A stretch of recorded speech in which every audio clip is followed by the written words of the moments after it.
നമ്മുടെ ഒരു ബൾബ് പോയിട്ടുണ്ട്, ബ്രേക്ക് ലാമ്പ് ഫോൾട്ടി ആണ് കാണിക്കുന്നത്. അപ്പോൾ ഇതിനകത്ത് നോക്കി കഴിഞ്ഞാൽ കാണാൻ പറ്റും. ഇവൻസ് വന്നിട്ടില്ല. ഓക്കെ, അപ്പോൾ നമുക്ക് ലൈറ്റ് വയ്ക്കും. വന്നു brake lamp faulty, replace light bulb, left brake lamp faulty. Okay, അപ്പോൾ ലെഫ്റ്റ് സൈഡിലെ ബൾബാണ് നമുക്ക് മാറുന്നത്. അപ്പോൾ അത് മാറിയിട്ട് ഇരിക്കാം, നമുക്ക് റെസ്റ്റ് പോകും. കാരണം വൈകുന്നേരം എപ്പോൾ എണീക്കാൻ വേണ്ടില്ല, അപ്പോൾ അതെങ്ങനെ മാറണം നോക്കാം. അപ്പോൾ ലെഫ്റ്റ് സൈഡിലെ ഈ ബ്രേക്ക് ലൈറ്റിനുള്ള പ്രശ്നം. അപ്പോൾ ഇതിൽ നമ്മൾ ലൈറ്റ് ചെക്ക് ഓപ്ഷൻ റിമോട്ടിൽ, അപ്പോൾ ഈ ബട്ടൺ നമ്മൾ പ്രസ് കഴിഞ്ഞാൽ ഇത് ലൈറ്റ് കത്തണം. ഇത് കത്തില്ല, ഈ രണ്ട് ബൾബാണ് നമുക്ക് മാറും. ബാക്കി എല്ലാം ഈ രണ്ടെണ്ണം കത്തണം. നമുക്ക് ലൈറ്റ് ബൾബ് മാറും.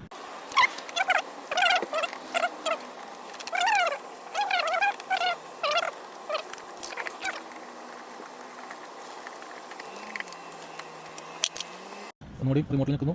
ഒന്ന് ഇത് കത്തുന്നില്ല. ഓക്കെ, അപ്പോൾ ഈ രണ്ട് ബൾബുകളും കത്തത്. അപ്പോൾ ഒന്ന് R5W.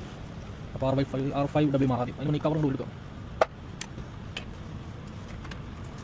സ്പെയർ ബൾബൊക്കെ നമ്മളെ ഓൾറെഡി മേടിച്ച് വെച്ചിട്ടുണ്ടാകും. അതൊന്ന് മാറാൻ എളുപ്പമായി. ഇനി ബൾബുകൾ കടന്ന് ഇഷ്ടപ്പെടുന്നത് സോ സിമ്പിൾ. ഇത് വർക്ക് ചെയ്യണമെന്ന് നോക്കാം. റിമോട്ടോട് പോയി മറവി. ഓക്കെ, അപ്പോൾ ഇത് കത്തി. ഇനി ഇത് മാത്രം കത്താൻ പറ്റില്ല. അപ്പോൾ നമുക്ക് ഈ ബൾബ് തപ്പിയിട്ട് വരാം. ഇത് P21W. ഓക്കെ, വണ്ടിയിൽ നോക്കിയിട്ട് വരാം.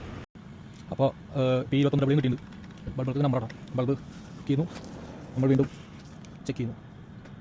സബാഷ്, ബൾബ് കത്തുന്നില്ല. അപ്പോൾ വേറെ എന്താ പ്രശ്നമുണ്ട്, ചെക്ക് ചെയ്യാം.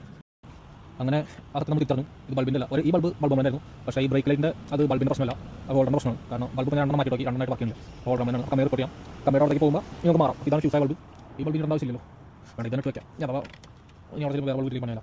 അപ്പോൾ അങ്ങനെ ഇനി നമുക്ക് തിരിച്ചു വിളിക്കാം. അങ്ങനെ കമ്പനിക്ക് വിളിച്ചു കഴിഞ്ഞാൽ കമ്പനി ചെല്ലുമ്പോൾ സർവീസ് ആയിട്ട് വരും. ആ ബൾബിൻ്റെ പ്രശ്നം എന്ന് വെച്ചാൽ അത് നോക്കാം.